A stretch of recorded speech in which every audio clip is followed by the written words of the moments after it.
Oh, nice, nice. Don't focus. Alright, cool. We're back. And it is a nice day, man. I mean, it was worse a few minutes ago. Literally, it was just complete fog. You couldn't see anything. But in a few minutes that have just gone by, I think the wind is starting to come in and it's blowing away the mist. So, transmitter, ready. Goggles, kind of ready. Plane, it's ready. It's just waiting for sats. And the weather is finally ready. To be honest, I wanted to fly it more when it was a bit more foggy. Reason because I wanted to see how well my 2.4 gigahertz video system, quote unquote, works in the fog along with the UHF. Stupid dog.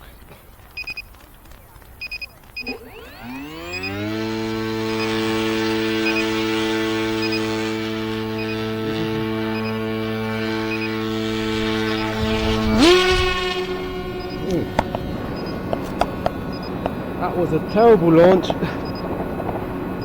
but oh shit! Oh, that climb's quick. That climb's very quick. Alright, let's put it in hold and get down. Yeah, I need to work on that. My launching the plane.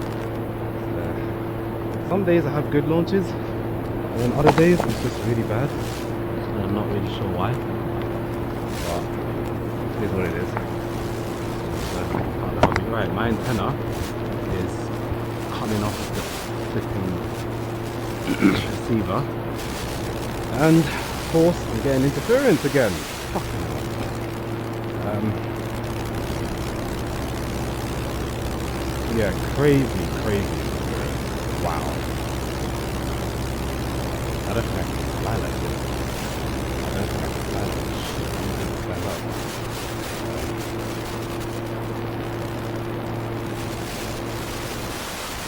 Wow. Just goes to show how I'm a bit disappointed. Okay, so increase the power on my radio increase the power on the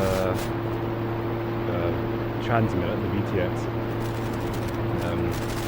The dragonlink is stuck on 300 milliwatts fixed, so, but even with that I'm still getting ridiculous interference on my receiver, video receiver, the Maytech receiver. That's just bad. Honestly, it's terrible. Really disappointing. The V1 didn't have this problem, but this V2 seems to be they just didn't design this thing well. But anyways, who cares? Let's put it in cruise. Get it around 100 milliamps per kilometer. And I'm gonna attempt to sit down again. I don't know if it's a good idea because this thing is, every time I sit down, it feels like I'm going to get ridiculous interference again. It's so close to the ground. Let me just try it. Okay, I'm sitting down, and yep, video's going out, so I can't do that. I'm going to have to stand. Alright, whatever. Oof. Oh, I need to try and pan, but I haven't enabled it.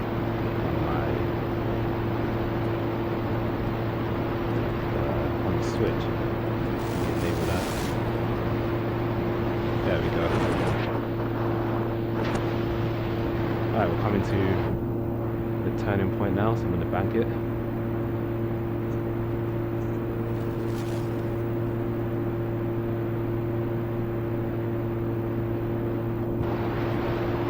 Right. Okay, cool. RSSI is quite low and concerning, especially at 300 milliwatts, and I am using a Moxon antenna on this guy as well. Down. What's that? Oh, okay, it's just a thingy effect. Yeah, I'm getting some flickering on my screen, most likely because of the receiver. That's because it's not the transmitter, that's for sure. It's most likely the receiver that's giving me the problems today. We'll power on.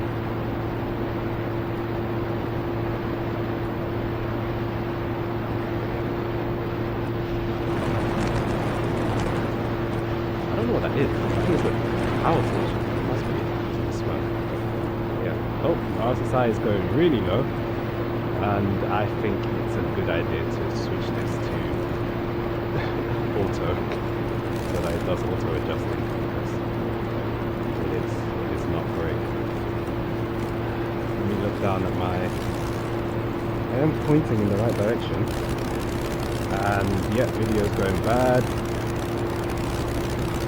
Video's going really bad. Oh man, why did I think it was a good idea to use this flipping receiver unit? Just terrible. Look at that. Fucking trash.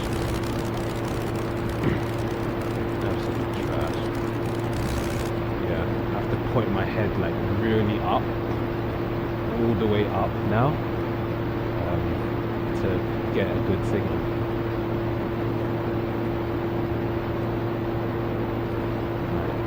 Right over the river now.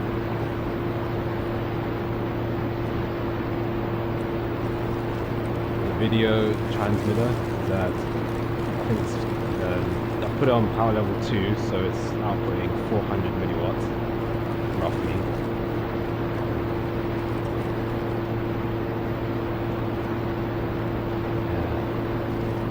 Sorry for the lack of narration.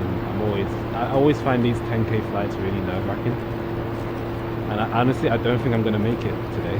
Not because of the dragonlink or anything, but because of this stupid receiver. This receiver sucks ass.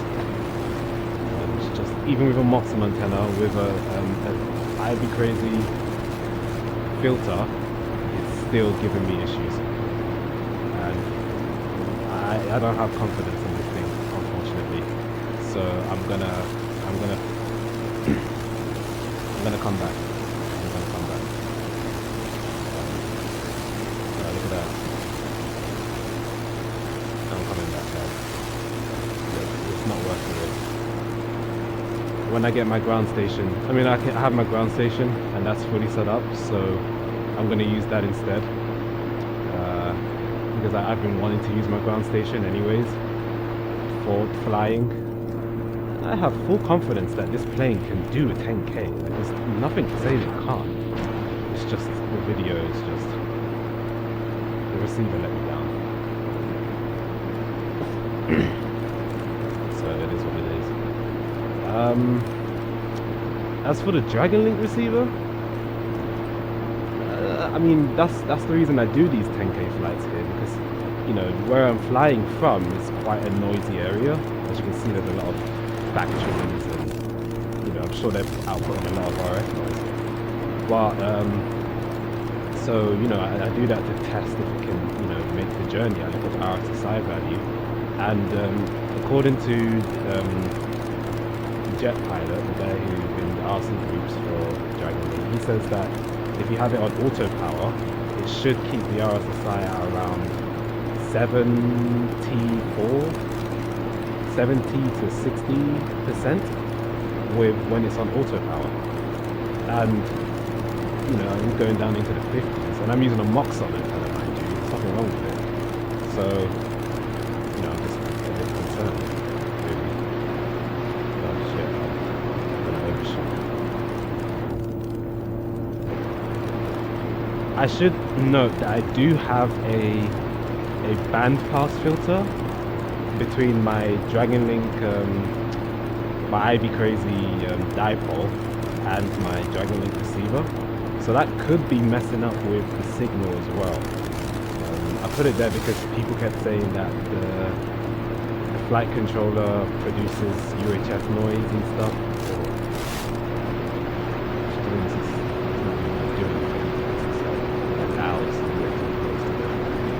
But It was mainly because I have a 2.4 VTX on the plane, so I didn't want to interfere it. I've got good separation, so I don't think I really need it. I think that's just being a bit extra putting that filter in. So I'm going to remove the filter, and completely, and instead just have it connect normally to the plane. Because I know it does, because it was from China, so I don't really know, or was it Canada? I'm not sure where I got it from, but you don't know the quality of the units, the make and all that stuff, and what it's doing, so it's not worth the risk. It's just me being very extra, so I'm gonna get rid of it.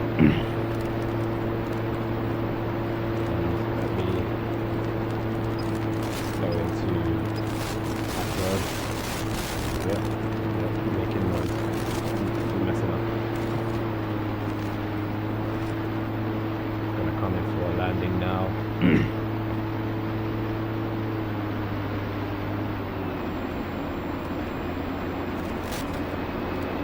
Hot, getting hot.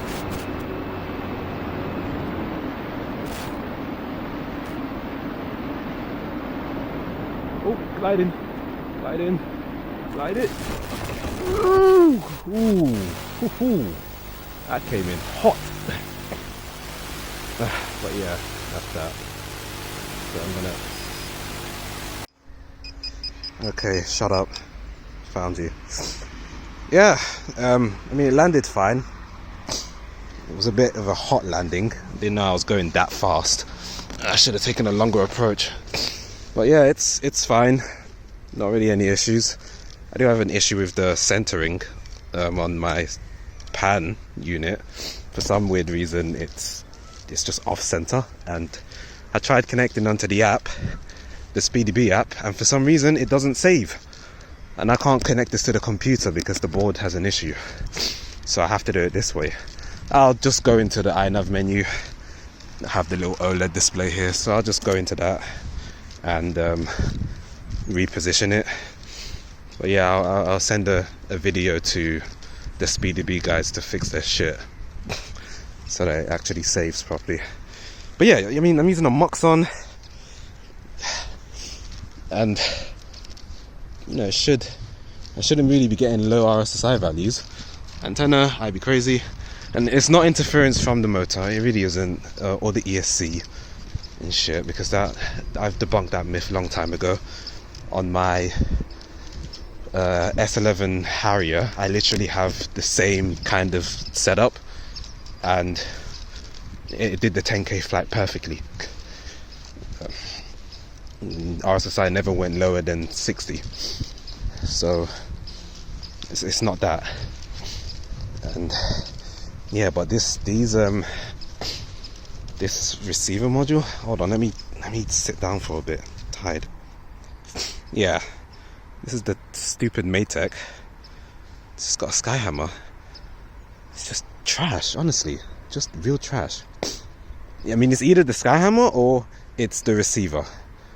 But I'm pretty sure it's the receiver, because that type of interference, and this is a new antenna, I haven't had a bad I'd be crazy antenna, or VAS, whatever you want to call them. But this module, it's fucking dog water. Just dog water. Yeah, you can see I got the notch filter there, so I don't know, but I got my ground station, and the ground station that I have uses Eagle Eye's diversity, but it has the V1 receiver modules on it, so I'm gonna use that and test it instead. As for the Orcas, I can connect my old V1 module that I have on my Sky Zones to it, but that involves me putting Velcro, and I don't want to put Velcro on this thing because it's going to ruin the look, because I'm vain. So that's that. But anyways, it's pretty unfortunate. I mean, the plane flew great, everything like adds up, it's just the shit. Alright, we're back. Right, so she's readied up, fixed all the issues. You can see on my orcas. Put this on. Yeah, focus. There we go. Got the the V1 Matec receiver on it.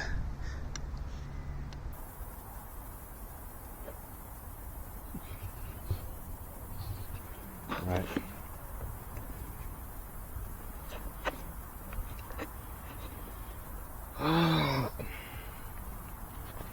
There we go.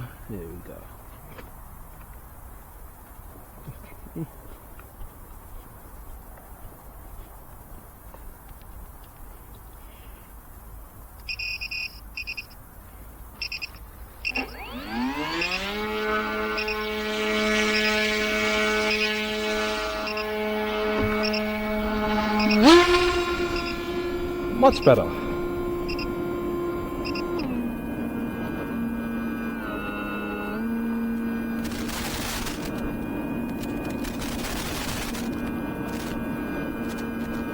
Much better. Right.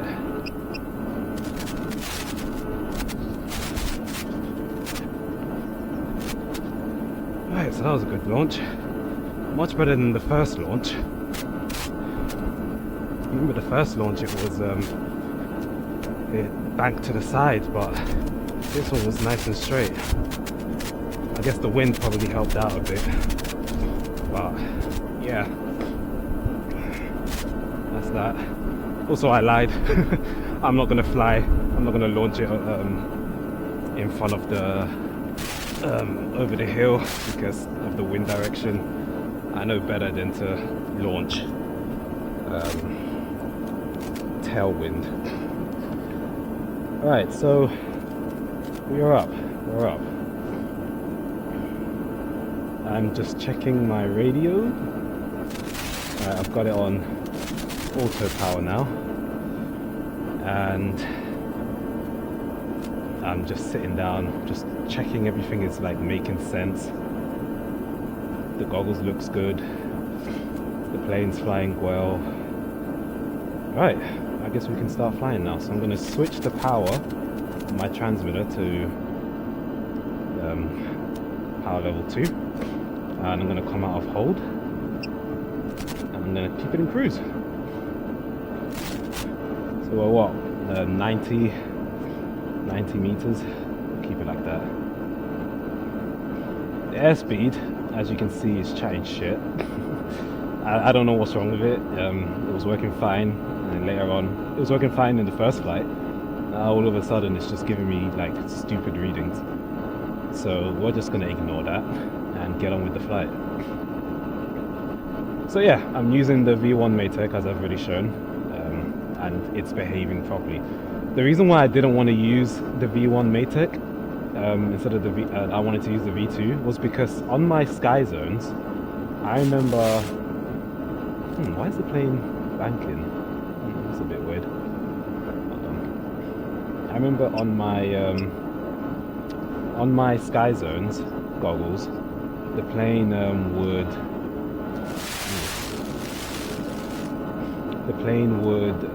video would like have this weird color rendering issue where it would kind of like switch between normal colors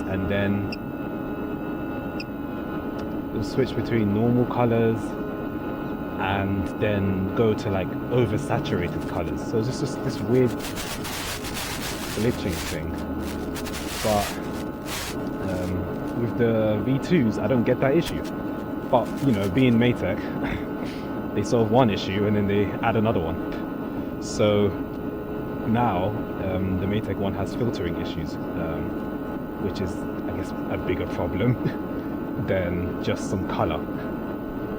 So yeah, I'm playing this one instead, and you know, I can live with it. I can live with this. This is fine. Oh, plane's getting bumped around a bit.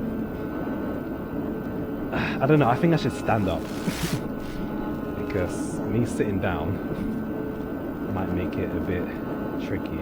So yeah.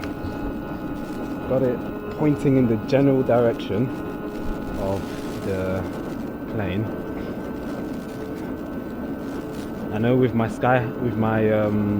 Harrier, I was able to do 10K with same receiver, but this time at that time I was using the Mad Mushroom Blue Beams, which is my go-to receiver antenna actually.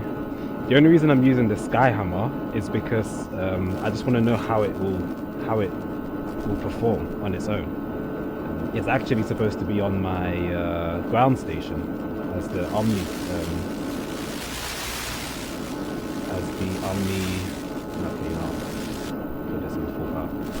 as the Omni directional antenna on my diversity unit. But obviously, because honestly you don't want to use this as you really don't want to use this antenna as on a module, because it's really heavy, and what it likes to do sometimes is it will basically unscrew itself. So right now I'm constantly checking it to make sure that it's tightened so it doesn't go loose, because if it does go loose and I start bitching and moaning, yeah, if it goes loose it will obviously affect the video, and I don't want that. So RSSI is bumped up now. It's gone up to the 60s, which is where I kind of want it to be. I'm climbing because this is a hill, and I don't want it to interfere. I don't want it to block my signal. So yeah, this is the first time I'm doing this flight in HD, which is pretty cool. Love to see what it looks like in the recording. But we're not here to sightsee. We're here to get a mission done. So let's increase the altitude and increase my throttle.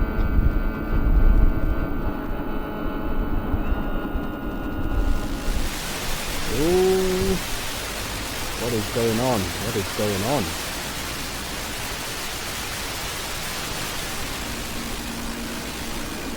Yeah. Hold it now. Hold on. Not sure what's going on. Video is going really bad.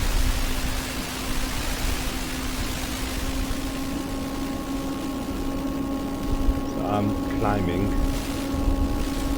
and what I think it is, I think it's my radio. Oh, you've got to be kidding me. RSSI 33. Oh, this is terrible. This is terrible. RSSI at 32 with a Moxon antenna. Yeah, that's not good. That's really disappointing. It's not. I'm not really sure what's the problem. Let's increase the altitude a bit. Maybe that's the issue.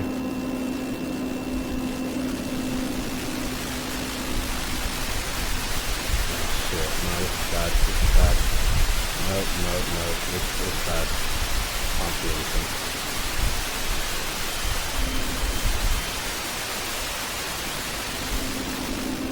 Can't see anything. That is a disappointment. That is not good.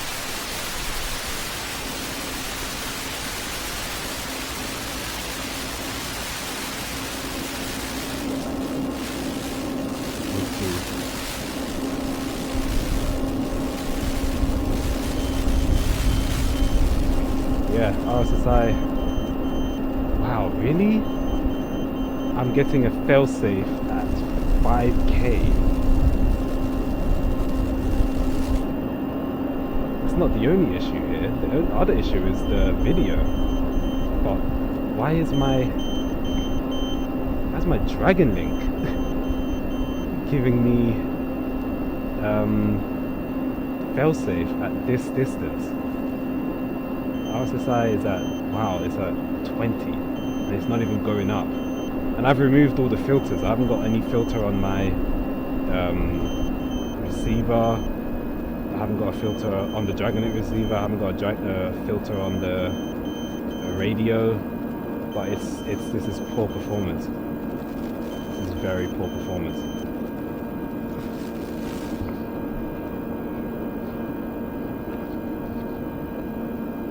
This is very bad performance. I'm gonna come out and return to home.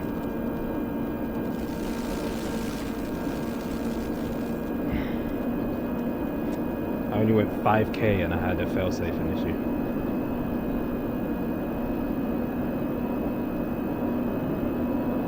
Yeah, and it's still not getting any better, guys. 3k.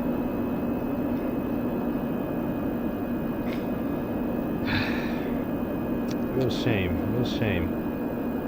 That's mainly because I'm supposed to have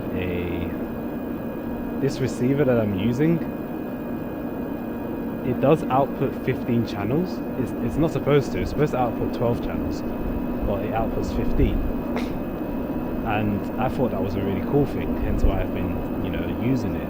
But maybe it might actually be faulty. Maybe it's supposed to be outputting 12 channels for a reason. I'm not quite sure. Another issue is the video as well. The video was going out at 5k with a Skyhammer. Now it could be the null point, because the Skyhammer, though it's a good antenna, like it can allow you to go far, it doesn't really perform well altitude wise. So it could be that I was hitting the null point and I was going too high for it, maybe. So next flight I'll probably use a blue beam antenna, just a normal mad mushroom, and use that instead, because that has a better altitude.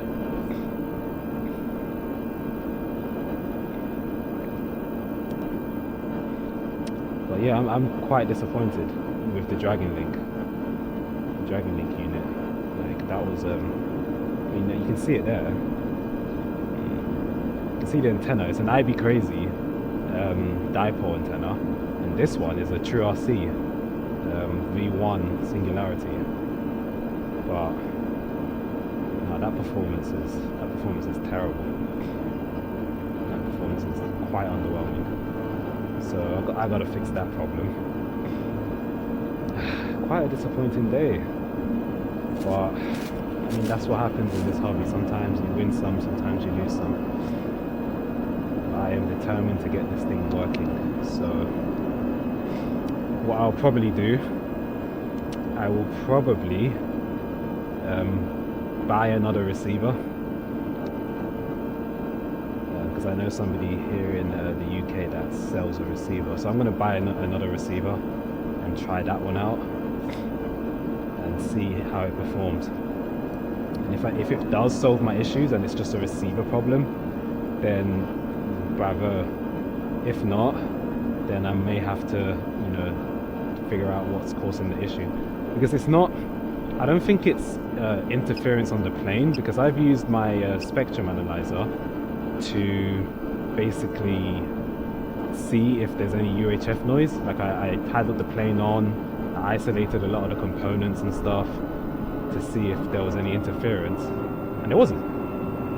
The flight controller isn't really producing any noise. The ESC, the motor, it's all clean. So I wasn't really sure what was the problem. Oh boy, this is coming for a landing. I wasn't really sure what was the problem.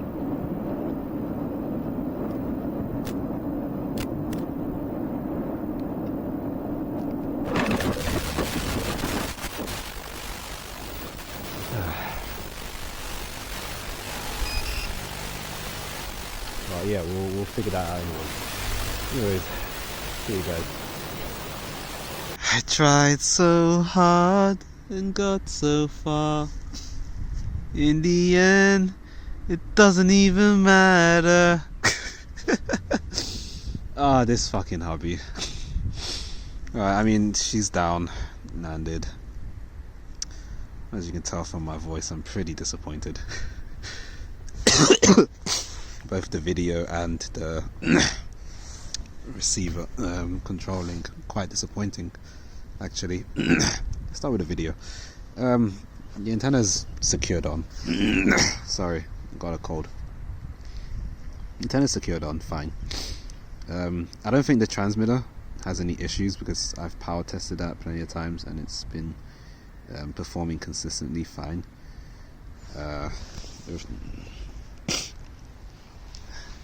This might have been an issue though. Like I said in the video, you really don't want to have this antenna on your module because it's so heavy it tends to unscrew itself. So this might have just unscrewed itself during the flight. It's probably the reason why the video started going crazy. But that's whatever. I'm gonna change that. I'm gonna change the antenna and just put a normal mad mushroom on it and solve that problem. But yeah, I don't think the video really has any problems. My main issue is the what's it called? The receiver. The receiver, because this antenna is a not a mad mushroom, fuck's sake. Visual Aerial Systems, VAS dipole. So, and it's new. And there's nothing wrong with it. It's not got a loose connection. Anything is fine. The receiver. In fact, I might as well open it up. The receiver. It's a dragonlink. Don't mind the weird liquid. It's just corrosion X. So it's connected. It's got a little connector, extension cable, but that's fine. Because it's the same one that I used on my S11 Harrier, so it's literally like an identical setup. So my concern maybe is that the power, because this receiver is being powered off of the 4.5 volt reg on the what's it called, the flight controller. It could be that the receiver might be browning out while it's going further away, because it is also transmitting telemetry. Even though it's only 25 milliwatts, it is still transmitting. So that could be the problem. Maybe it's not receiving enough power, so it's underperforming. Another issue, it could be that maybe because it's outputting so many channels, because outputting like 15 channels instead of 12, maybe that's causing issues with bandwidth and stuff, and maybe that's also affecting the range performance. I don't know. I really will just have to test it out. I'm gonna order a new 1 watt dragonlink receiver, and I'm gonna have it connected. I'm going to change the power connection to the servo port instead, because that's outputting 6 volts and it's a very strong BEC as well, so it can handle the output and whatnot. So yeah, I'm going to try the 1 watt receiver, and hopefully that will perform better. And if it does perform better, bravo! I'm pretty much done. And what I probably will do is I'll put this receiver back on, give it put the proper give the power supply from the servo rail and see if it performs any better. If it doesn't, then most likely the receiver is faulty. If the 1 watt receiver doesn't work and I'm still having issues, because it is going to be a new receiver, then it's most likely an issue with either onboard interference somewhere that I've missed out, even though I used the RF meter to check. I didn't see any problems. Or maybe a connection with the antenna at the back, maybe that's causing problems as well.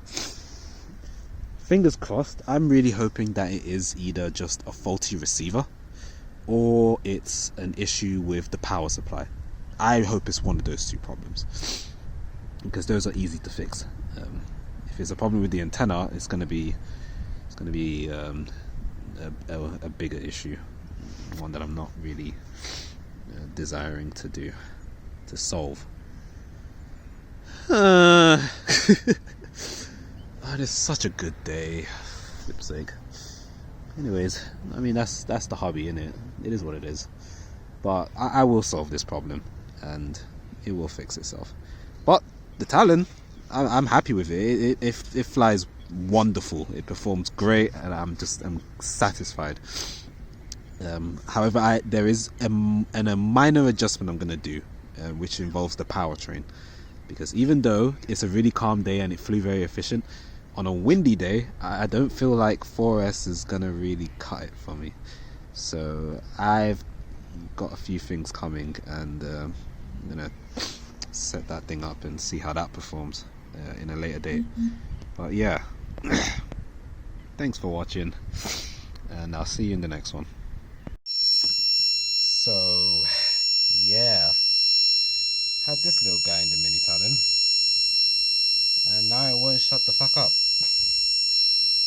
I mean, literally just press the button and then it just starts doing this shit. And I've clicked it, I've held it, I've done everything, it just won't shut up. This is why you don't buy cheap shit from China, guys. Just absolutely useless. So I'm gonna shut this thing up, alright.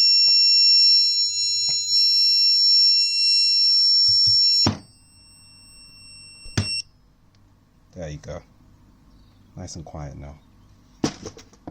Fucking dog water.